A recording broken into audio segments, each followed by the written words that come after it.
Bien, bien. Bien, bien. Bien, bueno. Eh, bueno, ahí yo les cambié la fecha de entrega de trabajo práctico, digamos, la actualicé, porque como me avisó Melissa hoy, que no podían cargar la actividad de trabajo práctico, no lo podían cargar a la actividad misma, ¿no? Algunos como Jorge me lo mandaron por mensajería interna, pero si no, bueno, tienen la opción, que quizás es mejor, por una cuestión de almacenamiento, es mejor si lo pueden subir en la misma actividad, ¿no? Eh, porque la mensajería interna tiene como un límite de almacenamiento muy limitado. Entonces le cambié la fecha para que lo puedan subir.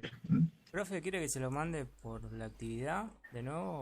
Eh, ya está, la bajé, Jorge, Ah, ya bueno. está, pero digamos, capaz que es más práctico que la manden ahí a la actividad misma. Eh, porque lo que me puede pasar es que si todos me mandan a la mensajería interna, capaz que colapsa la mensajería y después no me llegan más mensajes. Capaz que con ustedes no se nota mucho porque son pocos, pero si llego a recibir 20 mensajes con archivo adjunto, ya colapsó. No, no ingresan más mensajes. Es la mensajería interna, ¿no? En cambio, en la actividad no, ahí creo que se puede cargar tranquilamente. Bueno, entonces les cambié la fecha hasta el lunes. Hasta el lunes tienen tiempo de subir el trabajo. Bueno, ya estamos bastante. ¿eh? Bueno, vamos a empezar. Vamos a trabajar hoy San Agustín. Tienen de San Agustín la bibliografía que tienen para trabajar, es el mismo texto, el de la patrística. Agustín sería uno de los últimos pensadores de la patrística, junto con el Eusebio de Dionisio, ¿no? Son los dos grandes pensadores, los últimos dos grandes pensadores de la patrística, y quizás los que tienen mayor densidad teológica y filosófica, ¿no? Bueno, San Agustín nació en Tagaste en el año 354, o sea que lo tenemos en mediados del siglo IV. Nació en Tagaste. Tagaste es una ciudad que forma parte del Imperio Romano y queda en el norte de África. Bueno, Agustín es de familia romana, ¿no? Es decir, el papá era romano, el papá de Agustín era romano, así que él tiene ciudadanía romana. La madre era cristiana, se llamaba Mónica, después la han santificado, así que es Santa Mónica. Y esa es una de las cuestiones que Agustín marca, que quizás por las cuales se vuelca al cristianismo. Agustín se vuelca al cristianismo, recordemos, de grande, ¿no? A los 30 años aproximadamente. Pero, no obstante, la madre siempre, vamos a decir, insistió o sugirió, como toda madre hace, a veces subrepticiamente, a veces no tanto, para que Agustín se vuelque al cristianismo. Una cuestión que Agustín lo hace de grande, como dijimos, a los 30 años. Antes de convertirse al cristianismo, Agustín pasó por varios periodos, varias etapas de su vida. Siempre hubo como una inquietud, si se quiere, vamos a decir, hay como tú un itinerario, Agustín, y uno quizás lo lee así porque así lo describen las confesiones, ¿no? Uno de sus más conocidas obras, más célebres, ¿no? Las confesiones de San Agustín. Ahí en las confesiones se ve como una especie de itinerario, de recorrido, que está marcado, si se quiere, por una inquietud intelectual, ¿no? Y una inquietud más vinculada a lo ético, ¿no? A la beatitud, es decir, la búsqueda de una felicidad, si se quiere, ¿no? Digamos que este itinerario, este recorrido en la vida de Agustín estaría marcado por estas dos cuestiones.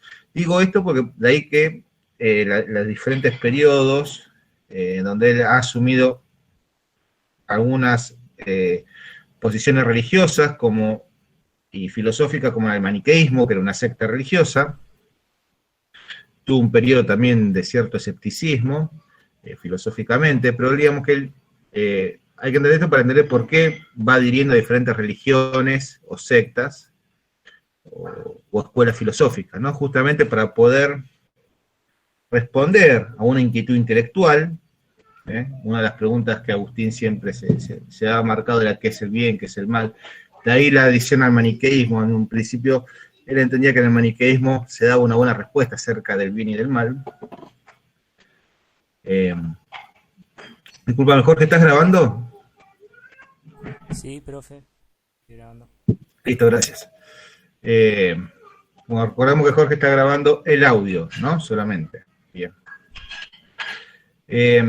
Bueno, entonces, hay como una inquietud, vamos a decir, en este recorrido de la vida de Agustín, intelectual, y otro vinculado a la beatitud, algo, si se quiere, más cerca de la ética. Agustín, digamos, antes de los 30, llega a Milán,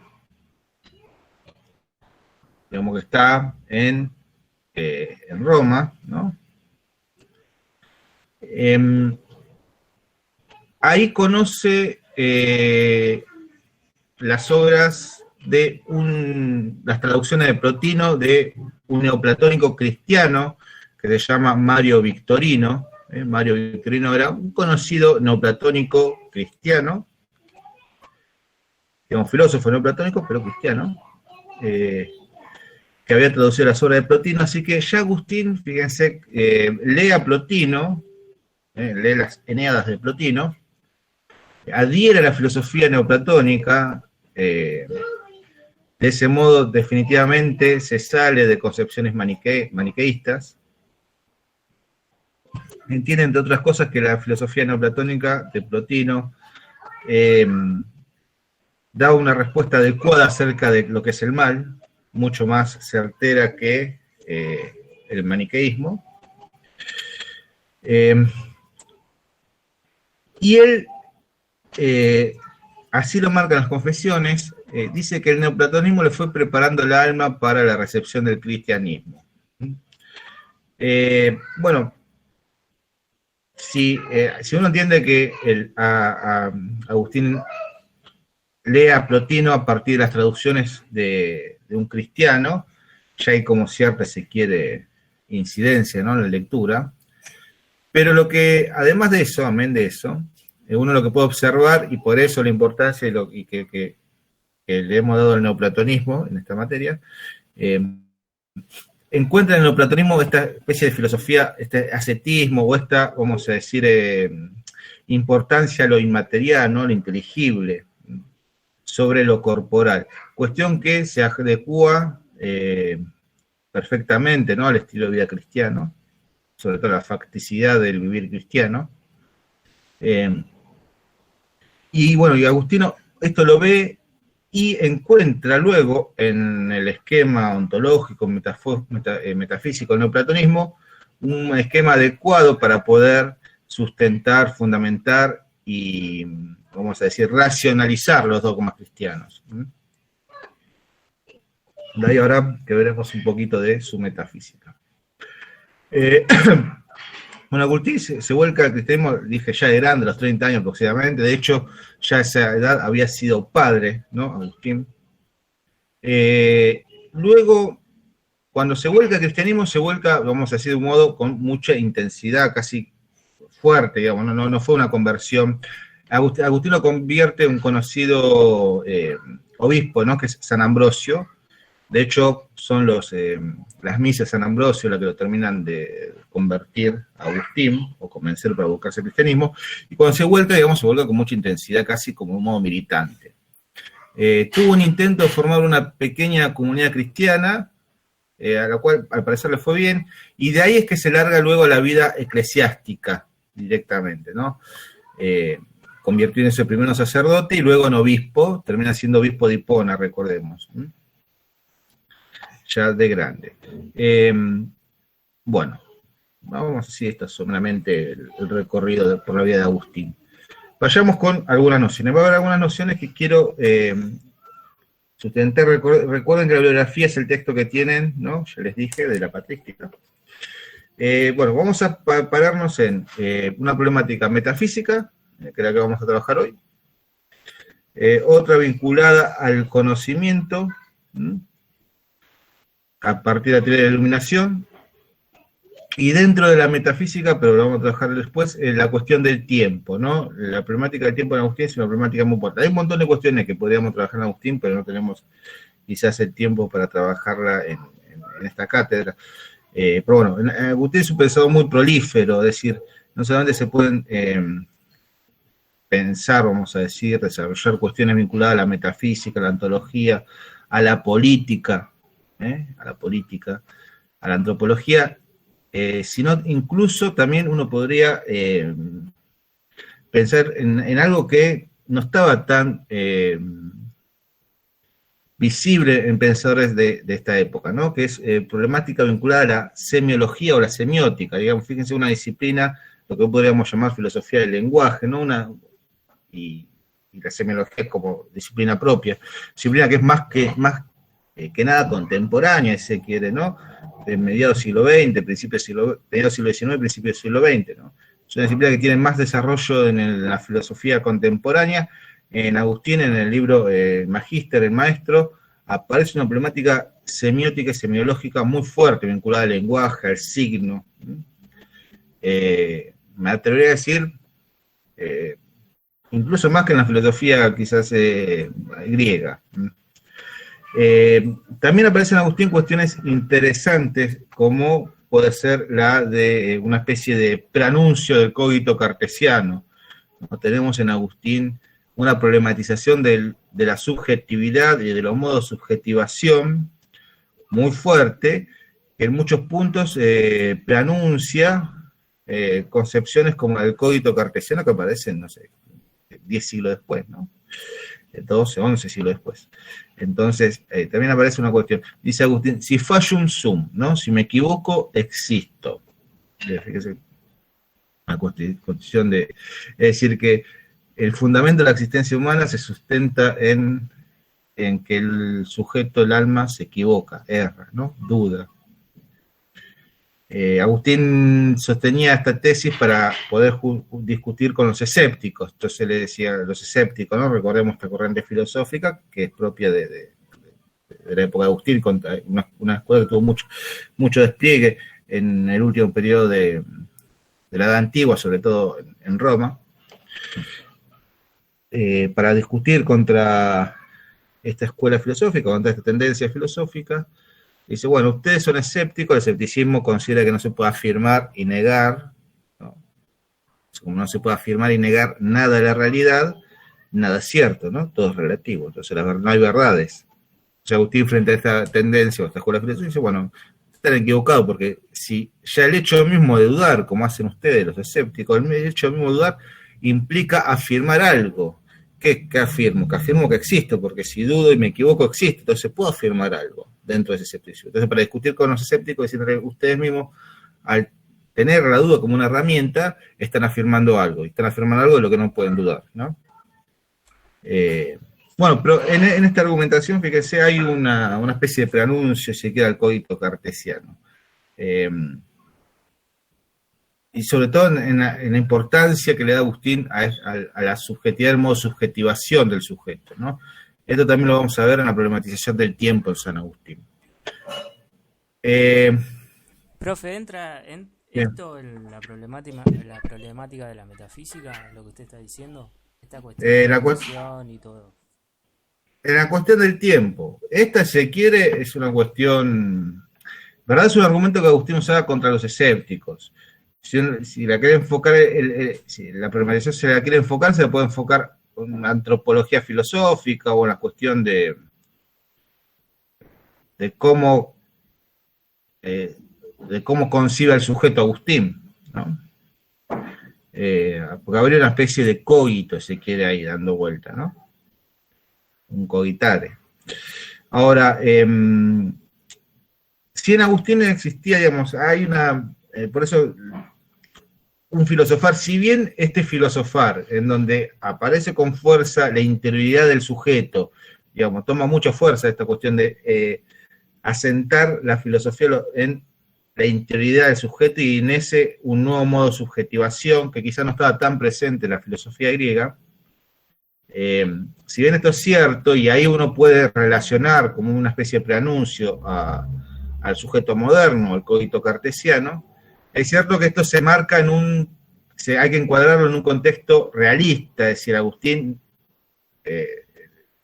se posiciona metafísicamente en un realismo, que es lo que vamos a hablar un poquito hoy, ¿bien? Se posiciona metafísicamente en un realismo. Entonces, todo lo que nosotros hablemos acerca de ver en la filosofía agustiniana, en la concepción del alma de Agustín, o en la concepción del sujeto de Agustín, verlo como una especie de preanuncio del cogito, que no está mal, y es algo que se habla, se dice, se estudia, y hay miles de tesis acerca de esto, de personas mucho más preparadas que uno, y que lo ha afirmado y que lo dice, y es cierto. También hay que decirlo que nunca perder en cuenta que Agustín lo plantea o despliega estas nociones enmarcados en un realismo presente, un realismo metafísico. No perder esto en cuenta porque justamente está la diferencia con Descartes, ya que en Descartes sí aparece la cuestión del cogito, ¿no? La subjetividad como centro de la problematización filosófica, ¿no? Justamente por eso hay un fuerte subjetivismo, y de ahí que Descartes sea el padre de la modernidad o de la filosofía moderna. Vamos a cerrar un poquito esta idea, vamos a marcar esto. Fíjate, en Agustín aparece, el alma tiene 3 movimientos, ¿no? Para dejarte un poquito cómo se hace eje, o cómo aparece este nuevo modo de subjetivar el alma, ¿no? De subjetivación y de pensar el alma. Para Agustín el alma tiene tres movimientos, ¿no? Un movimiento que lo llama distentio. Este movimiento del alma implica una distensión del alma hacia lo externo, hacia el mundo, ¿no? Entonces el alma se distiende en el mundo, ¿no? Por eso distentio, ¿no? Se distiende en el mundo, digamos, se proyecta en el mundo y se distiende, como una especie de distinción, de dispersión, ¿no? Entonces, al distenderse el alma en el mundo, el peligro que corre es que se puede dispersar y perderse a sí misma, porque el mundo se caracteriza por ser múltiple y mutable. Por lo tanto, si el alma se posiciona, vamos a decir, en algo que es múltiple y mutable, puede llegar a perderse a sí mismo.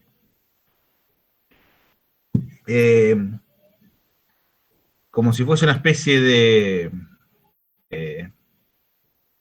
¿cómo decirlo? A ver, como el Dasein de Heidegger cuando habla de las publicidades y cómo el alma, el Dasein ya acá en Heidegger, ¿no? El ser ahí se pierde en la avidez, ¿no? En la avidez de multiplicidades, ¿no? En esta cuestión, esta intensidad de información mediática o de vida, que aparece el tema de la publicidad en Heidegger, como ejemplo, y cómo el Dasein puede perderse en ese mundo, ¿no? En ese mundo que constantemente plantea novedades, ¿no? Lo tienen medianamente el concepto, ¿no? El Dasein que se pierde en esa avidez de novedades constantes. Bueno, algo parecido, algo así estaría marcando también Agustín en esta distentio, ¿no? En esta dispersión del alma, en aquello múltiple y mutable que constantemente cambia, ¿no? En movimiento constante, por lo tanto el alma puede perderse tranquilamente si se distensiona constantemente hacia ese mundo. De hecho, bueno, también hay trabajos hechos acerca de una de las cosas antes de escribir Ser y Tiempo. Heidegger daba clases de filosofía cristiana, y bueno, y una de las tesis fuertes que tomaba era, vamos a decir, la facticidad en el Dasein cristiano en Agustín, ¿no? Tiene clases y tiene escritos sobre Agustín y sobre San Pablo en ese sentido, Heidegger. Y uno encuentra cuando lee el modo como Heidegger describe la filosofía agustiniana, el Dasein cristiano en Agustín, el modo subjetivar que aparece en la filosofía agustiniana como novedoso, uno ya encuentra ciertas nociones que describen ese Dasein Heidegger ya encuentra nociones que luego reaparecen en Ser y Tiempo. Por ejemplo, esta, ¿no? Cuando Heidegger describe esta distentio de Agustín, o como de Agustín entiende la distentio, a esta dispersión del alma en el mundo, ya uno encuentra una noción que luego reaparece como la avidez novedades, ¿no? Que describe del Dasein, que se puede perder en ese mundo, que Heidegger describe en Ser y Tiempo, ¿no? Y así varias nociones, acerca del concepto de muerte, la noción del ser para la muerte, bueno.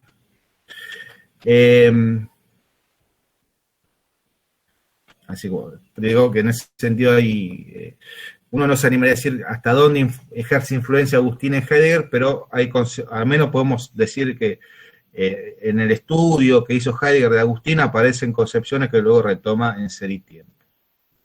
Bueno, de ahí uno capaz que a veces entiende por qué cuando Sartre describió que en el existencialismo humanismo dijo que la filosofía de Heidegger era existencialista y atea, a Heidegger no le gustó mucho que le dijeran que era existencialista y tampoco le gustó mucho que le dijeran que era atea. Bueno, sigamos. Entonces, esta distentio, ¿no? Ahora bien, el alma para no perderse en el mundo entonces tiene que, se intenciona a sí misma, porque si no se puede llegar a perderse, ¿no? A dispersarse en ese mundo, que puede pasar, ¿no? Pero bueno, es un alma ahí que se pierde. Es decir, para no perderse, entonces el alma lo que tiene que hacer, y lo que a veces hace, es intencionarse hacia sí misma, ¿no? Buscar su interioridad, que es la vida cristiana, si quiere, que es el Dasein cristiano, ¿no? El modo de vivir fáctico cristiano, es decir, en el mundo, pero en el mundo interiorizarse hacia sí mismo. Bien. En ese interiorizarse a sí mismo, intentio, el alma puede encontrar mayor consistencia, es decir, ya no es un modo disperso, no puede encontrar un ancla, vamos a decir, un eje, ¿no? Un punto arquimídico, ¿no? Un lugar en donde, bueno, vamos a decir que no se somete a esas novedades o a esa mutabilidad constante que existe en el mundo. Y en ese interiorizarse, en ese modo de subjetivarse hacia adentro, es en donde el alma debe buscar a Dios, ¿no? Entonces, desde la interioridad, ahí aparece el tercer movimiento, que es hacia Dios. ¿Se entendió? Entonces, tres movimientos, ¿no? Distentio, intentio, y de esa interioridad dirigirse a buscar a Dios. Bueno. Vayamos con unas nociones metafísicas en Agustín y con las pruebas de la existencia de Dios. Bueno, hay que entender la metafísica agustiniana en una díada, en un dualismo, ¿no? Entre creador y criatura. Es decir, el creador y lo que el creador crea. Y la creación. Y en esa creación, la criatura que es el hombre, el humano. El mundo de las criaturas refleja y manifiesta a Dios. Las criaturas tienden al no ser, pero mientras son, poseen una cierta forma. Y esta es un reflejo de la forma que no puede ni decaer ni perecer. Así el orden y la unidad de la naturaleza proclaman la unidad del Creador. Lo mismo que la bondad de las criaturas, su realidad positiva, revela la bondad de Dios y el orden, la estabilidad del universo, que manifiesta la sabiduría de Dios. Entonces, las criaturas tienden a no ser, son y no son, ¿no? Hay como una contingencia. Entonces, si en la creación, que como dijimos antes, digamos, se caracteriza por la multiplicidad y la mutabilidad, si en esa creación las cosas son y no son, digamos, se revisten ontológicamente por la contingencia, ¿eso qué me revela? ¿Qué me visibiliza? ¿Qué me expresa? Que necesariamente refleja que algo es. Es decir, si las cosas son y no son, es porque hay una relación, hay un ser que es, hay algo que es, y hay algo que no es. Entonces, lo que no es, y lo que no es absolutamente, lo que no tiene nada de ser, es la nada. Y si existe en esa existencia contingencia, existe el ser, implica que necesariamente hay un ser que es necesario, que no cambia, que es eterno, que es múltiple. Entonces, ¿qué me está diciendo Agustín? Que en esta característica óntica que tiene este mundo, la creación de esta característica óntica en donde las cosas son y no son, me visibiliza, me refleja que hay una existencia necesaria que es, ¿no? Y esa existencia es Dios. Entonces tenemos creador, criatura, ¿no? Para hacer las dos columnas y poner este dualismo. El creador es autoexistente y necesario, eterno, inmutable, infinito, incomprensible, perfecto, bondadoso, omnipotente, sabiduría pura, es ser puro. Es simple de modo tal que aquí radica su esencia sin accidentes. Bueno, autoexistente porque se da la existencia a sí mismo. No sé, otro, si otro le daría la existencia, sería superior a él. Eterno porque no perece, es incorruptible, imperecedero. Inmutable, no puede cambiar, porque si cambiaría implicaría que no es decir, que participa del no ser. O sea, no puede ser, no puede cambiar, tiene que ser inmutable, ¿no? Incomprensible, es decir, que es incognoscible, excede la razón. No puede someterse, no puede objetivar. Fíjense que hay muchas, si uno... muchas cosas de Parménides, profe. Sí, y bueno, pero del neoplatonismo, recuerden las características de Plotino, como Plotino marca, ¿no? Como un antecedente, como algo previo marca, estas características, ¿no? Es decir, lo uno se tiene que dar existencia a sí mismo, lo uno tiene que ser eterno, lo uno no puede perecer, ¿no? Lo uno es incognoscible, no se lo puede comprender a lo uno. ¿No? Muchas características ónticas que marca Plotino en lo uno la retoma Agustín. Profe, una pregunta. Para describir a Dios. Sí. Para entender un poco este dualismo. Sí. San Agustín dice que existe Dios porque, o sea, empieza a marcar la contradicción que para mí es muy de Parménides. Dice, sí. Si hay no ser en este mundo múltiple y mutable, para que no haya no ser tiene que haber ser, porque el solo hecho de negar algo primero tiene que estar afirmado. Sí. Y esa afirmación lleva a ese ser, que ese ser tiene que tener sí o sí esas características, y eso atribuye a Dios, ¿no? Eso claro. atribuye a Dios. Ah, está bien. Quería saber si lo entendí bien, porque sí. es muy parménides. Sí, va por ahí. También. Va por ahí. Podría decirse que pone como causa primera a Dios y sí. a efecto a todos los objetos que desprenden. Sí, digamos, Dios es la causa primera en ese sentido. Está bien analizado. Pero bueno, ya que estamos aquí, bueno, recuerdo, por la contraria, la criatura existe con su contingencia, es finita, es perecedera, es corruptible, es mutable, tiende a no ser, y en el caso del hombre, incluso del humano, se afirma justamente en esta imperfección, ¿no? Por eso retomamos la frase de Agustín, si fallum sum, ¿no? Si me equivoco, existo. Si fíjense que lo que está haciendo Agustín es toma un esquema como si metafísico y ontológico del neoplatonismo, de Plotino, y lo intenta adecuar, ¿no? A los dogmas cristianos. Le viene bien el sentido de esta característica, porque si retomamos las características de lo uno de Plotino, vamos a encontrar mucha similitud con las características metafísicas que Agustín atribuye a Dios. No obstante, recuerden las diferencias, ¿no? Lo uno no es un uno creador, no crea el mundo, lo regula, lo ordena. El mundo siempre existió y lo uno siempre existió para Plotino.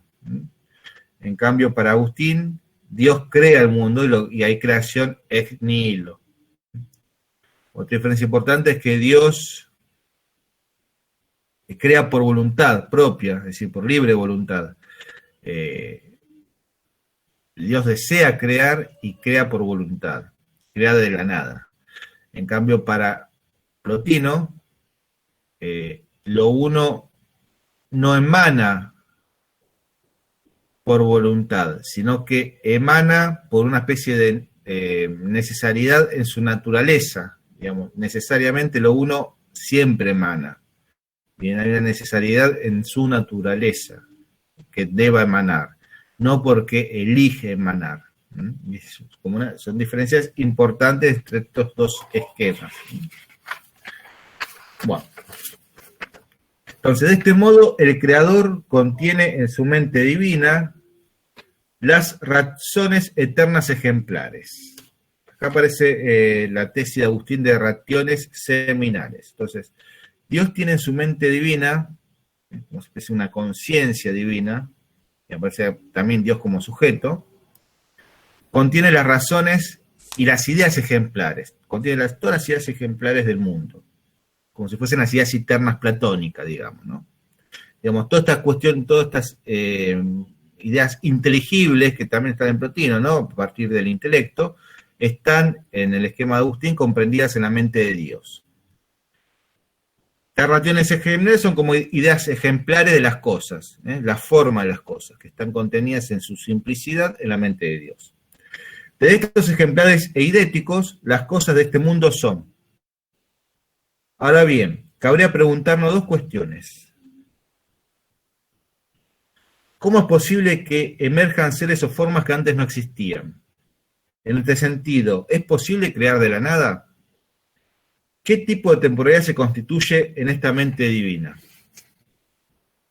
Las criaturas tienen verdad ontológica en la medida en que encarnan o ejemplifican el modelo radicado en la mente de Dios, en la medida en que se determinan por la forma que están como ideas ejemplares en la mente de Dios. Entonces, estas ideas ejemplares determinan, informan a las cosas y las determinan en ese orden inteligible.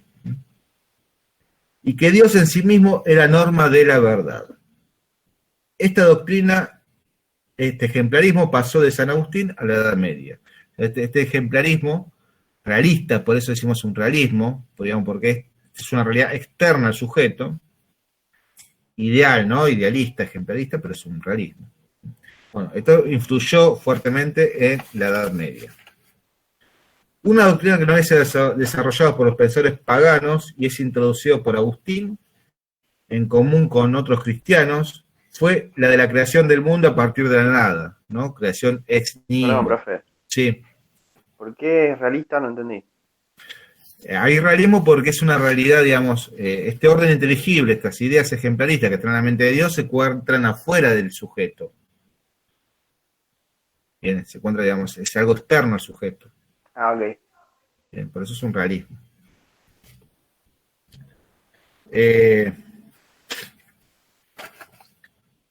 Profe, una consulta. Sí, Melissa.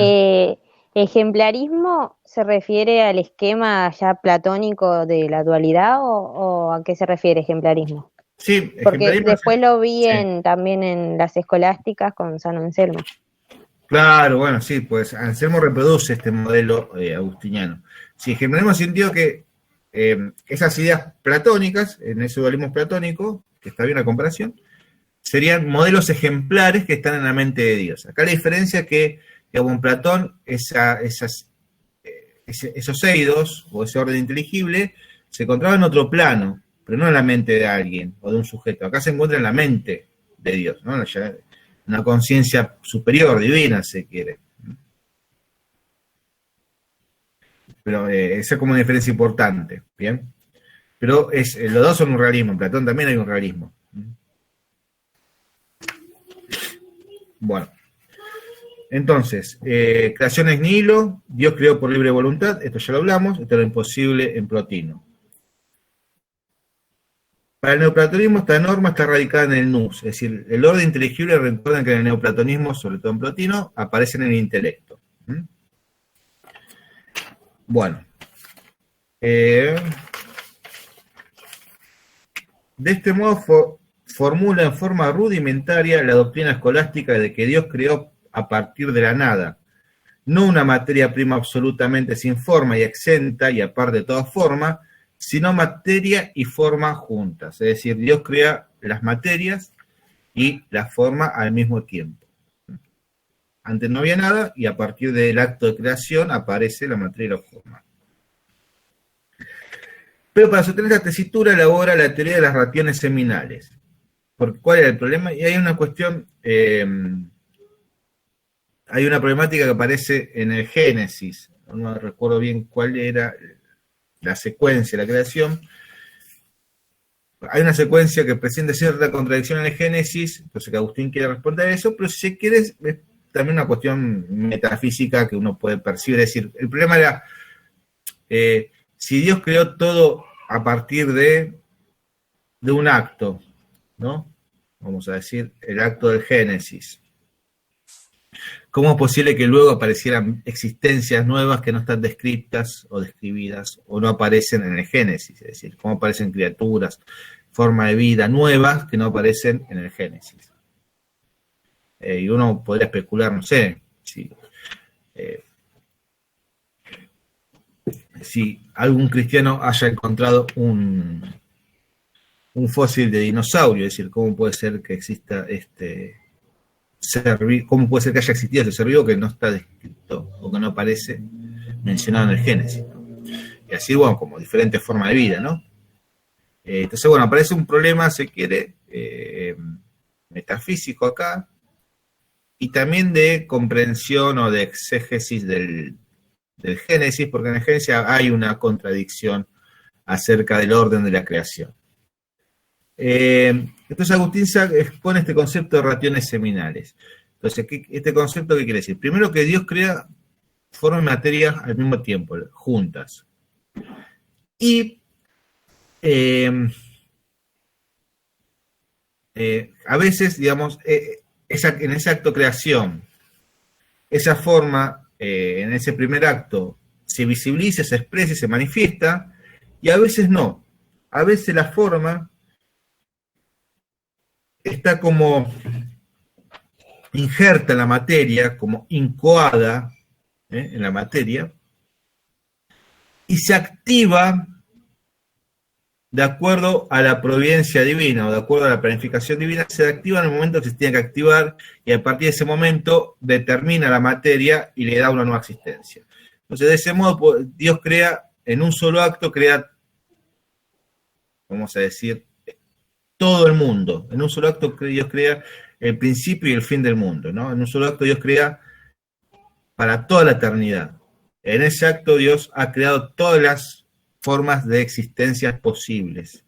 Algunas se expresaron, se manifestaron, se visibilizaron en ese momento, y otras, vamos a decir, se actualizarán, se determinarán más adelante. Claro, como que crea las condiciones para que luego aparezcan. Claro, exactamente, sí. Sí. Como que esa forma está ahí injerta, ¿no? Está metida, está ahí, actuando de adentro, y en algún momento, cuando se den las condiciones, de acuerdo al plan divino, ¿no? Se actualizarán y aparecerá, nosotros veremos como una nueva forma de vida. Porque la temporalidad nos afecta a nosotros, que después viene el tema de la temporalidad. Digamos, Dios es eterno y el acto de creación de Dios es eterno. Y Dios está por fuera del tiempo. El tiempo es una condición humana, que es una cuestión que Profe, Agustín va a poner como novedad. Sí. ¿San Agustín tenía influencia aristotélica? Porque esto me suena mucho a acto y potencia, que decía Aristóteles. Sí, bueno, pero recordemos que, digamos, que Agustín está influenciado por el neoplatonismo, y el neoplatonismo está influenciado por Aristóteles también. Es decir, el neoplatonismo es un nuevo platonismo, pero que retoma nociones de Aristóteles, ¿no? De Aristóteles y del estoicismo, recuerden, ¿no? Pero sí, va a aparecer, digamos, van a confluir. Obviamente que mucho más lo platónico por el neoplatonismo que aparece, pero ya el neoplatonismo retoma concepciones aristotélicas. Bueno. Entonces, bueno, justamente estos gérmenes son potencias invisibles en esa concepción aristotélica que vos planteaste, Jorge, es decir, una potencia invisible, pero que en algún momento entrará en acto, por usar la expresión, de vuelta, entrará en acto y podrá ser determinada por esa forma que estaba ahí invisible, ¿no? Creadas por Dios en el principio, en el elemento húmedo, y desarrollándose en los objetos de diversas especies mediante su despliegue temporal. En Plotino aparece un concepto similar a este de raciones seminales, Y esta tesis es rechazada por Santo Tomás de Aquino muchos siglos después. Las relaciones seminales no son objeto de experiencia, sino invisibles como una forma meramente incuada o una potencialidad para el desarrollo de la forma. Además, no son meramente pasivas, sino que tienden a su desarrollo, si bien ausencia de las condiciones y circunstancias requeridas y otros factores externos pueden estorbar su desarrollo. Incluso uno le puede dar una mirada hasta evolucionista, si quiere. Es decir, bueno, se activarán cuando las condiciones externas así lo consideren. No digo que es algo que haya estado en Agustín, es algo que uno podría incluso entenderlo desde ahí, no entraría en contradicción con la concepción misma de relaciones seminales. Por eso, fíjense que al esquema, si quiera, la mirada cristiana o religiosa, en verdad no le choca mucho el evolucionismo en el sentido de teoría de la evolución, incluso la marquiana no le es contradictorio. Lo que le es más contradictorio, lo que choca más a una mirada religiosa, cristiana, monoteísta del evolucionismo, es el azar que aparece, sobre todo en el concepto de mutación de Darwin, ¿no? Eso es lo que más le choca, digamos, al cristianismo. Ni siquiera que descendamos una especie de homínido, que seamos parientes en ese sentido por un homínido original de los monos, ¿no? Ni siquiera eso le choca a la visión cristiana o monoteísta. Lo que sí le choca mucho al evolucionismo es decir, bueno, ¿por qué se da la mutación? Y según el darwinismo se da por azar, es decir, el salto evolutivo se da por azar. No sabe por qué, por un capricho de naturaleza. Eso sí choca porque cortaría con una visión teleológica, digamos, o teológica del mundo. Es decir, el mundo entonces no tiene un plan divino, si hay azar. Bueno, en cambio, quizás en la concepción evolucionista lamarquiana es distinta, no se da por azar estos saltos, sino se dan justamente por condiciones externas, la mutación. Y bueno, uno le podría dar esta cuestión de relaciones seminales, por eso lo traía, decir, bueno, ¿por qué se aparece la forma? Bueno, la forma ¿por qué se despierta esa forma invisible? Se puede despertar por condiciones externas, si se quiere, siempre y cuando sea dentro del plan divino, es decir, no por azar, ¿no? Siempre y cuando sea dentro de un plan divino, siempre de la visión, vamos a decir, teleológica que Dios le da al mundo, ¿no? La providencia que Dios le da al mundo. Bueno. Vayamos con algunas, vamos a terminar la clase de hoy. Bueno, vamos a terminar con algunas pruebas de la existencia de Dios.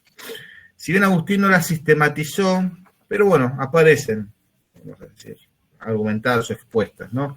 Pruebas de la necesidad, no las sistematizó como si lo va a sistematizar San Anselmo en la Edad Media o Santo Tomás, ¿no? Pero sí aparecen, ¿no? Si uno, en diferentes obras de Agustín, aparecen pruebas o argumentos que exponen a Agustín a favor de la existencia de Dios. Bueno, quizá la que más aparece con mayor frecuencia en los textos de Agustín es la afirmación de la conciencia pensante, podemos titular de ese modo, ¿no? Afirmación de la conciencia pensante. El punto de partida de esta prueba es la aprehensión de la conciencia de verdades necesarias e inmutables. Entonces, la conciencia aprende o puede aprender verdades que son eternas. O sea, un triángulo tiene 3 ángulos. Bueno, es una verdad eterna. Esa verdad es verdadera hoy, fue hace 5.000 años atrás y 5.000 años posterior, ¿no? Es una verdad eterna e inmutable, no cambia. Esta verdad es superior a la conciencia, en tanto que ella ha de inclinarse y aceptarla, ya que no la constituye ni puede enmendarla. Entonces, esta verdad, vamos a decir, es superior a la conciencia porque no depende de mi conciencia, no es una fabricación de mi conciencia, no es un capricho de mi conciencia que 2 más 2 sea 4. Es una verdad eterna, por lo tanto yo la tengo que aceptar, en el sentido que es superior. Sería como a priori. Bueno, sí, es un concepto a priori. Sí, es una verdad a priori, sí. De hecho, el argumento es a priorístico también. Este tipo de argumento acerca de la existencia de Dios es a priorístico, es cierto.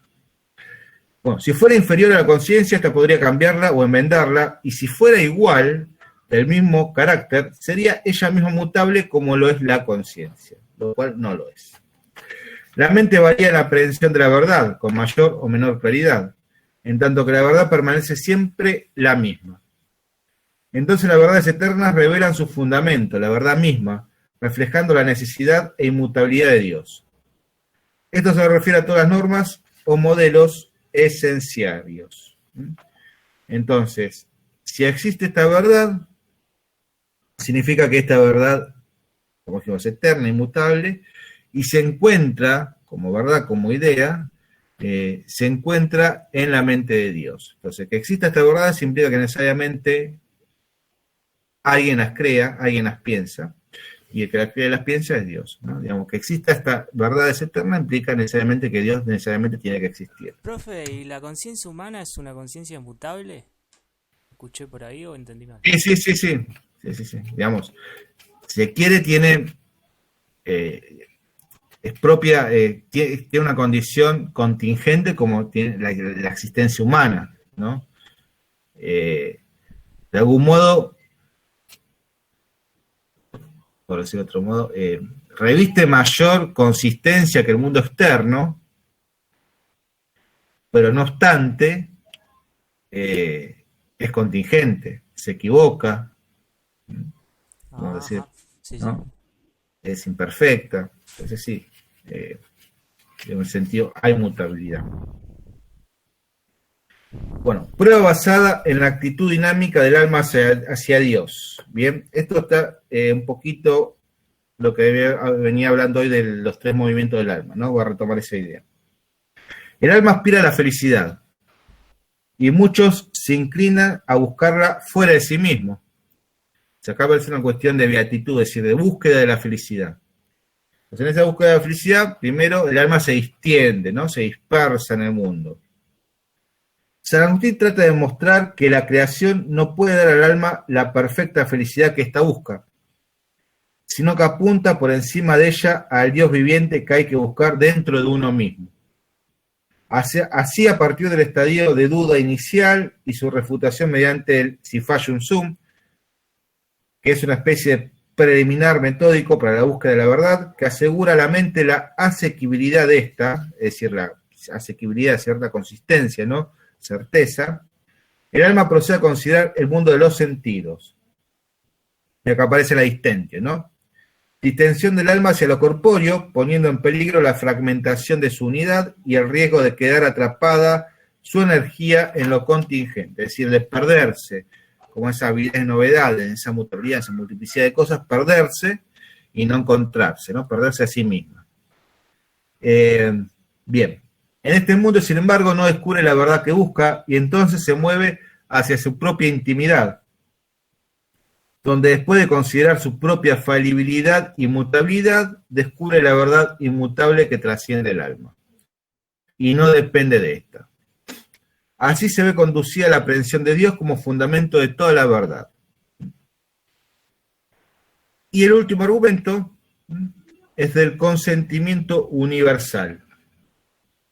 El poder de la verdadera divinidad no puede quedar escondido a la criatura racional una vez que ésta hace uso de la razón. Incluso si un hombre piensa que existe una pluralidad de dioses, todavía intenta concebir al único Dios, de dioses, como algo más excelente y más sublime, de lo cual nada existe. Entonces, fíjese, es decir,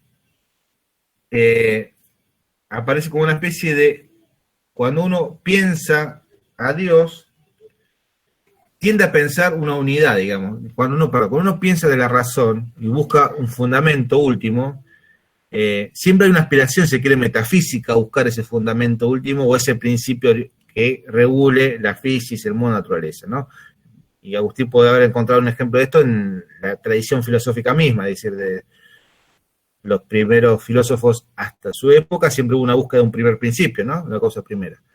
Incluso en las religiones, ¿no? Dice Agustín, si hay muchos dioses, se tiende a pensar a un padre de todos los dioses o a un Dios superior a todos los dioses. Entonces hay como un consentimiento universal en que la razón busque esta unidad primogénita, ¿no? O este Dios superior a todos.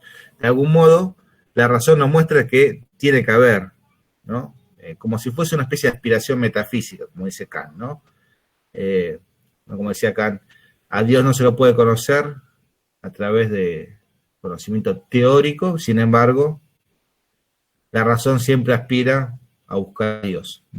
Bueno, acá aparece una especie, una noción similar en Agustín. Bueno, ¿preguntas con esto? Acerca de los argumentos de Dios y esta... Profe, yo no entendí bien por qué en la segunda, digamos, en la segunda prueba, que el tema del alma, que explica por qué existe Dios, ¿no? Él, para entenderlo un poco, ¿por qué utilizas esos argumentos para comprobar que Dios existe? ¿Es un argumento que lo saca el alma de la filosofía griega y le da esa vuelta de idea como para llevarlo para la existencia de Dios? Porque si no, no comprendo por qué él toma eso como una prueba de la existencia. A ver, vamos a decir, sería la prueba se basa en los movimientos dinámicos del alma, ¿bien? Entonces hay una especie de dinámica del alma, de movimiento que hace el alma. Entonces él encuentra que el alma hace estos movimientos. Entonces hace un movimiento hacia el mundo, se dirige hacia el mundo, bien. Se dirige hacia el mundo y como él lo ha experimentado quizás y observa, si uno busca la felicidad, porque ahí está la cuestión, si busca la felicidad en el mundo, no la va a encontrar, se va a perder. Porque el mundo es contingente, es mutable. Entonces, si yo posiciono mi felicidad en el dinero, bueno, hoy tengo dinero, mañana no tengo. Entonces, digamos, mi felicidad va a depender de algo que va a cambiar constantemente. Si posiciono mi felicidad en mi cuerpo, bueno, a los 20 años tengo un cuerpo, a los 60 voy a tener otro, entonces mi felicidad también va a ser perecedera como mi cuerpo. Entonces, por un lado, digamos, si yo posiciono la búsqueda de la felicidad en algo que cambia constantemente, que muta constantemente, incluso si busco un tipo de certeza en ese tipo de mundo que varía siempre, no voy a poder ser feliz y no voy a poder tener certezas. De ahí que intenciono a mí mismo, y cuando me encuentro en mí mismo, encuentro mayor consistencia, vamos a decir, que ese mundo que cambia constantemente. Vamos a decir, por eso hay mayor asequibilidad. Ya parto del hecho de que soy algo y que tengo un alma, una conciencia, y eso lo sostiene por el argumento de si fallo un zoom, digamos. Si dudo, me equivoco, existo, significa que soy algo, y soy algo que tiene una conciencia, que piensa, ¿no? Entonces me encuentro que en este mundo interno, en esta interioridad, hay mayor confort, si se quiere, por usar otra expresión, mayor asequibilidad que ese mundo externo que cambia constantemente.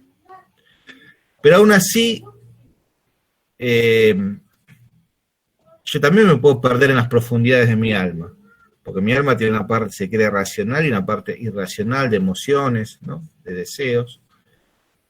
Entonces tengo que buscar tengo que ir, mi alma tiene que mirar hacia un lugar el cual no mute, el cual sea eterno, el cual sea perfecto, el cual es imperecedero. Entonces, es en Dios, en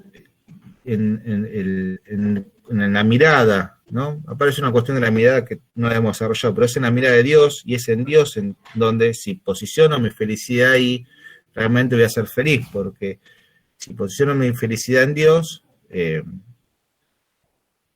es este lugar en donde yo aspiro, o este lugar donde me posiciono, o este lugar donde me proyecto, no cambia, no varía, es eterno, es imperecedero, y en este lugar no me voy a perder, a diferencia de si me proyecto en el mundo en donde cambia y varía constantemente.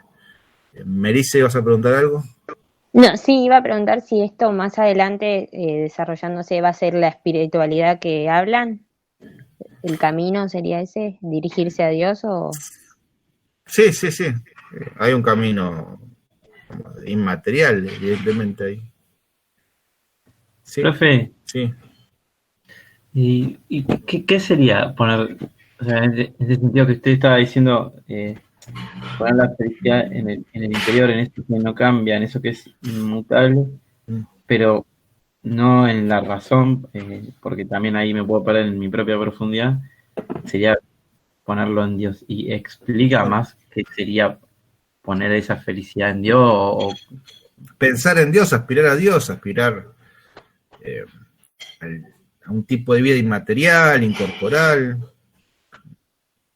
vamos a decir, pensando, vamos a decir, digamos, cuando uno dice pensar en Dios, digamos, posicionarse o proyectarse en Dios implica pensar a Dios, pensar este plano inteligible, aspirar a este plano inteligible, despojarse de valores mundanos, despojarse de cuestiones corporales, ¿no? Materiales, digamos, proyectar, intencionar la vida en este plano, ¿no? Si querés ponerlo hoy en términos más contemporáneos, sería, bueno, abandonar todo lo que tenga que ver con lo mundano, con lo material, no sé, con lo sensible, ¿no? Y potenciar un tipo de vida, de algún modo más ascética, ¿no? Un tipo de vida inteligible, ideal, espiritual, dijo Melissa. Bueno, si quieren usar una imagen, podría ser más espiritual. Pues uno encuentra... No, igual yo lo decía por lo de Dios que es uno y trino, y hablaba de ese espíritu. Si era eso después lo que se Sí, desarrollaba. en Agustín ya está claro la Santísima Trinidad. Es antes. Sí. En Agustín ya está claro el tema de la Santísima Trinidad. De hecho, es una de las diferencias que aparece con el neoplatonismo, ¿no? Dios es trino, pero es uno. En cambio, en el neoplatonismo las hipóstasis son distintas, son tres hipóstasis absolutamente distintas. Una cosa es lo uno, otra cosa es el intelecto, otra cosa es el alma universal. Son tres existencias distintas, ¿no? Entonces, bueno, esa es una de las cuestiones que también tienen que tener en cuenta. A mí me hiciste acordar, Marisa, cuando comparen el neoplatonismo con el cristianismo, ¿no? El neoplatonismo plotino sobre todo con la metafísica de Agustín. Recuerden esto, que si bien, porque a veces uno cuenta tres hipóstasis y entiende Santísima Trinidad y hace una analogía así como decir, bueno, acá está la Santísima Trinidad ya en Plotino. No, la Santísima Trinidad implica que Dios es trino, pero es uno. Es decir, uno indistinto. En cambio, en el neoplatonismo son tres hipóstasis absolutamente distintas. Después, si quieren jugar, a ver si desde ahí la filosofía cristiana pudo sustentar el concepto de Santísima Trinidad, bueno, uno podría pensarse, yo no lo he hecho, pero bueno, podría pensarse, estudiarse, analizarse y argumentar, ¿no? Pero sí, vamos que son dos nociones distintas, ¿no? Las tres hipóstasis del neoplatonismo implican tres existencias distintas entre sí, ónticamente distintas entre sí, y en la Santísima Trinidad Dios es uno, ¿no? Son tres, pero es uno. Profe, le hago una pregunta, capaz que es muy básica, pero la estoy pensando ahora. ¿Cuál serían las diferencias, por ejemplo, de San Agustín, de cómo concibe a Dios y del platonismo puro de las ideas, o sea, que lo inteligible existe en sí? Nada, eso. Bueno, diferencias tenés. En primer lugar, en Platón no hay un Dios creador, en cambio en el cristianismo sí. En el cristianismo Dios es sujeto, tiene una conciencia, ¿no? Sujeto.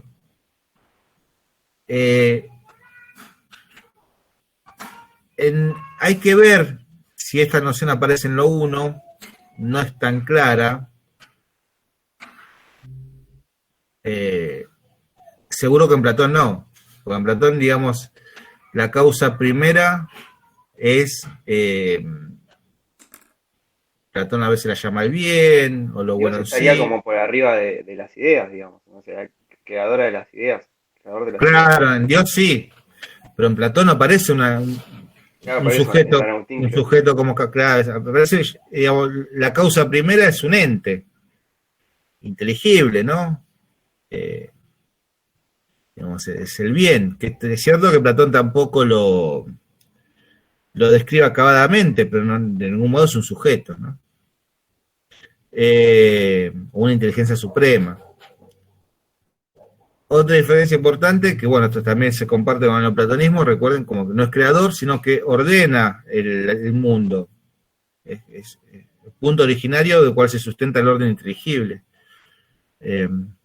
como un principio regulador. El mundo, la materia existió siempre, no fue creada. Bueno, entonces en el cristianismo es lo contrario, ¿no? Se crea, hay creaciones nihilo. Y, claro, entendí. Y la idea del concepto este de sujeto es San Agustín el primero que lo instala. La idea de decirme de vuelta, ¿de qué? De Dios como, además de creador, como un sujeto.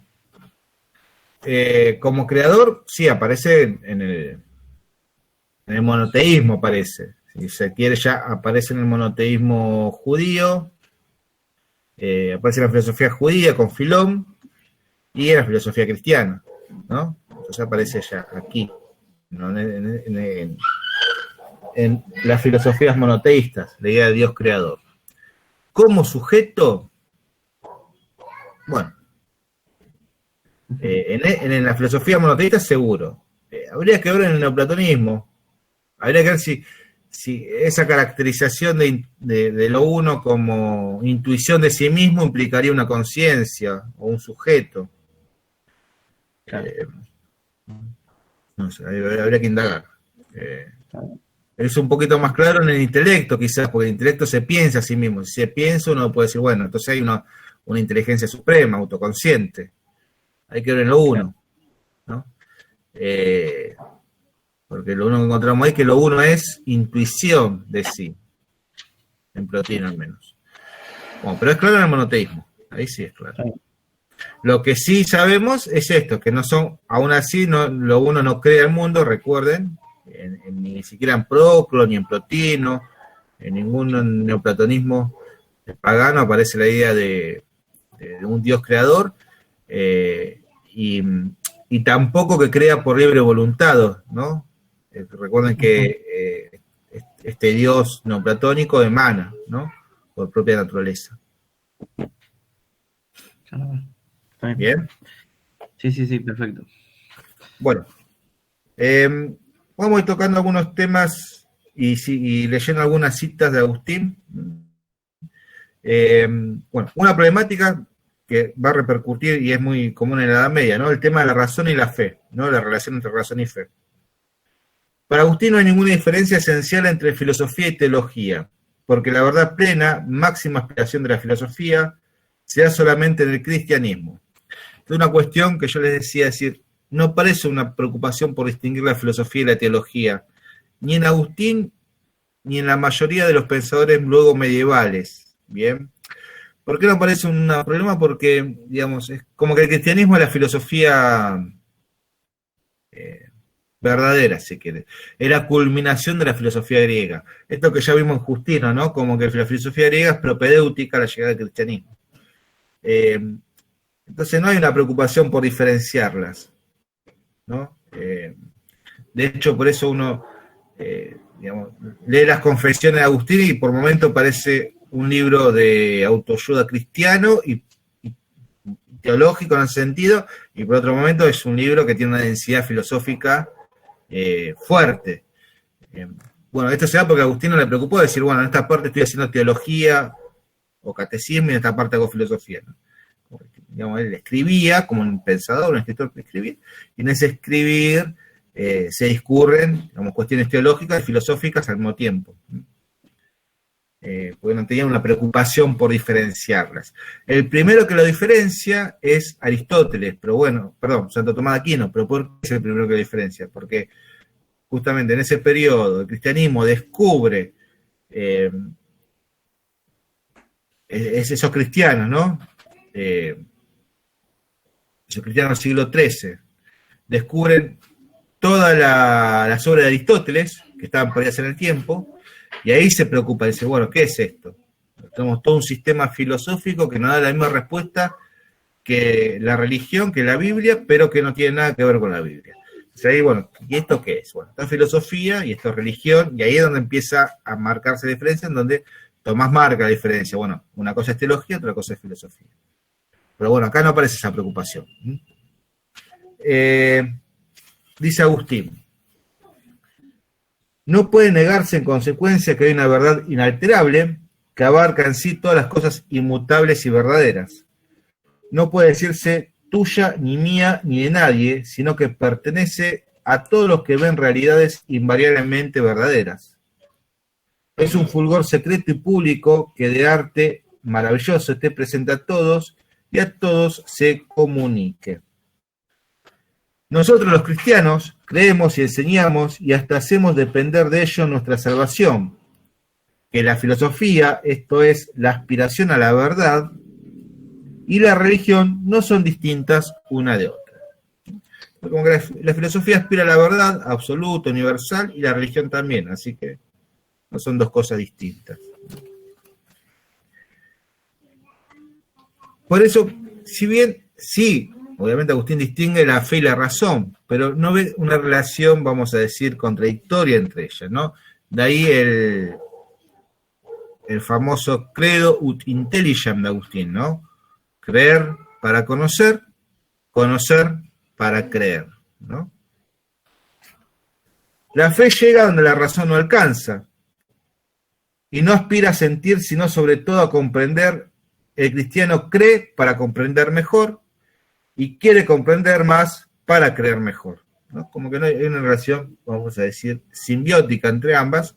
Digamos, sí se diferencia en ese sentido la razón y la fe, pero es como una relación que no se les presenta como contradictoria a Agustín. Me dice un hombre, cito a Agustín, ¿no? Me dice un hombre, entenderé para creer. Respondo, cree para que entiendas. Entenderé para creer, ciertamente, lo que ahora voy a decirle. Lo digo para que crean los que aún no creen, y sin embargo, si no entienden lo que digo, no podrán creer. Luego, en parte, es verdad lo que dice ese tal entenderé para creer. Mas, también tengo razón yo, que digo con el profeta, antes bien, has de creer para entender. Entiende, pues, para creer. Cree para entender. Entiende mi palabra para creer la palabra de Dios. Cree la palabra de Dios para entenderla. La oposición entre razón y fe. San Agustín la resuelve con dos nociones perfectamente compatibles. Ciencia, ratio inferior, y sabiduría, ratio superior. La primera conoce lo que es temporal y mudable del mundo sensible. La segunda es el conocimiento de las cosas inmutables y eternas, por medio de la contemplación y la meditación. Entonces, fíjense que, incluso retomando, si se quiere, un esquema neoplatónico, plotiniano, que no entra en contradicción, ¿no? Agustín tiene, bueno, la razón despliega una ciencia, una ratio científica que atiende las cosas del mundo sensible.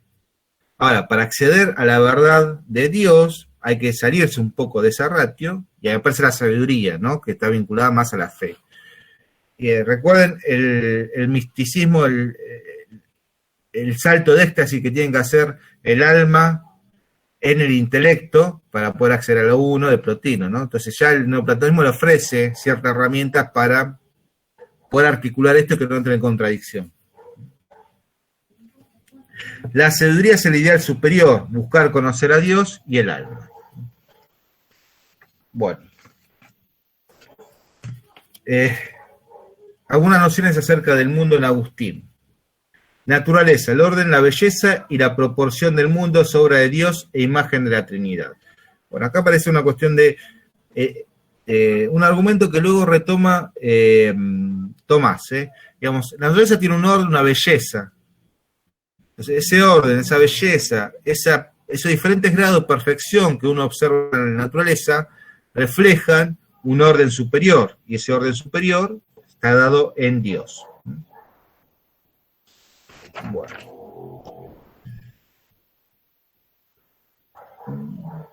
Después seguimos en la próxima clase. Bueno, preguntas con estas cuestiones metafísicas. A mí me quedó una duda al principio que no sé. Hablaba de los tres movimientos del alma. Disgentio, dispersión del alma hacia el mundo. Sí. Intentio, el alma para no perderse, se interioriza a sí mismo. Y el Sí. último, no lo tengo. Del alma hacia Dios. Del alma hacia Dios. Claro. Ok. Después decía, hablaba de la característica óntica del mundo, que hablaba del ser y el no ser.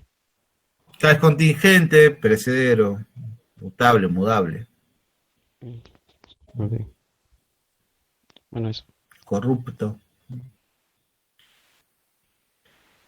Bueno, ¿preguntas? Profe, con respecto a un poquito más adelante, pero es con la participación de esto que estaba hablando, San Anselmo decía que no entiendo eso de la participación del panteísmo porque hace una diferencia en el texto con la participación que suponía San Anselmo. Panteísmo, no entiendo el panteísmo. Decime, sí, en una parte del texto de las escuelas escolásticas sí, dice que no es la misma concepción la que tiene el panteísmo de la participación de las ideas, digamos, ¿no? Con la de San Anselmo. Está bien. Bueno, eso quería es en saber Anselmo. Esa diferencia. En Anselmo, pero igual en Anselmo, claro, en Anselmo retoma el esquema agustiniano, si quiere, metafísico, ¿no? Claro, pues decía que era bastante conservador y agustiniano. Sí, exacto. Entonces, ahí no tenemos un panteísmo porque hay un dualismo claro, ¿no? Una cosa es Dios y otra cosa es la creación. Los esquemas panteístas lo vas a ver, ahí vamos a ver la diferencia con Escoto-Oriúgena. Quizás, pese a que el mismo Escoto-Oriúgena no quiere ser panteísta y él dice en sus escritos, no me entienda mal, no me lea mal, yo no soy panteísta, aún así el esquema que propone juega con lo panteísta.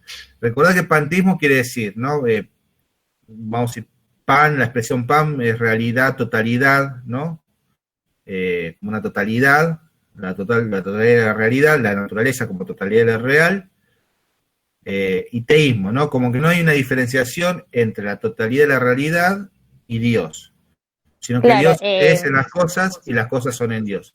Claro, decía que tenemos todos una parte de esa divinidad porque formamos parte. Exactamente. Claro, y en San Anselmo, ¿cuál es entonces? No, San Anselmo reproduce el esquema de Agustín. En San Anselmo hay un dualismo. No cree que hay participación. Sí hay, pero como en un esquema dualista. Listo. Se da la participación en un esquema dualista. Digamos, se da la participación en qué sentido, que bueno, participamos del ser o de la perfección de Dios o de cierta perfección de Dios. Participamos de esa idea o de esas nociones, pero somos algo distinto. Claro, no conformamos una sola cosa, sino que hay dos esquemas. Exacto. Dos planos bien marcados, ¿no?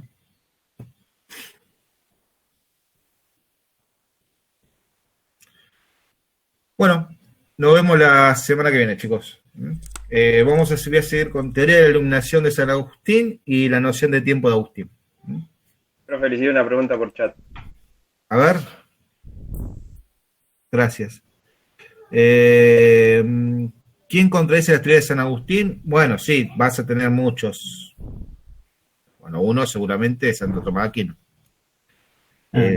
Pero bueno, podemos decir, para decir algo, vamos a decir, absolutamente restringido y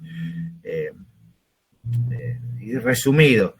Porque bueno, una cosa que marqué al principio de la cátedra, es decir, el pensamiento medieval es un pensamiento muy discutido, muy polémico, con muchas vertientes a lo largo de su despliegue, ¿no?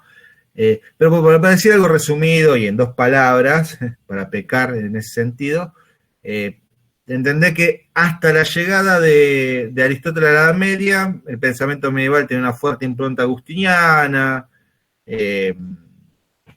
neoplatónica, si se quiere, y a partir de la llegada de Aristóteles de vuelta al mundo cristiano, al mundo europeo, ahí se marca otra vertiente, ¿no? Distinta. Es decir, a partir de cuando el aristotelismo reingresa a la Europa cristiana. Y ahí lo tenés a Santo Tomás de Aquino, ¿no? Bueno. Y luego aparece, bueno, después de Santo Tomás, luego de ese aristotelismo, también hay muchas corrientes. Luego aparece con fuerza el nominalismo, ¿no? Que es distinto a este agustinianismo neoplatónico. Y luego en el Renacimiento, reaparece nuevamente el neoplatonismo. Recién en el Renacimiento. Bueno, ¿otra pregunta?